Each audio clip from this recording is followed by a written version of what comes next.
দুনিয়া কিছুই না, কিচ্ছু না দুনিয়া। সকালে আপনি না থাকলে আপনাকে বিকেলেই এরা মাটি দিয়ে আসবে। চোখ বন্ধ করে চিন্তা করবেন রাত্রেবেলা আপনি পৃথিবীতে নাই, আপনার স্ত্রী, আপনার সন্তান, আপনার প্রতিষ্ঠান, আপনার সংগঠন, আপনার সব কিছু কি থেমে আছে না চলছে? সব চলবে ভাই, কেউ থেমে থাকবে না, শুধু আমরাই থাকবো না। অতএব আমাদের কবরের চিন্তা আমাদেরকে করতে হবে। জ্ঞান অনুযায়ী আমল করি, অবহেলা না করি ইনশাআল্লাহ। 3 নাম্বার, আদর্শ পরিবার গঠন করেন। পরিবারটা হবে ডিনামাইট।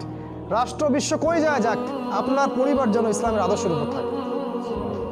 কারণ কু আনফুসাকুম ওয়া আহলিকুম নার, নিজে বাঁচো জাহান্নামের আগুন থেকে, পরিবারকে বাঁচাও। আপনার ছেলের ব্যাপারে সচেতন হন, মেয়ের ব্যাপারে সচেতন হন, স্ত্রীর ব্যাপারে সচেতন হন। আপনার পরিবার, আপনার রক্তের সম্পর্ক, আত্মীয়, এদের মাঝে আপনি দিনের প্রচারটা করেন।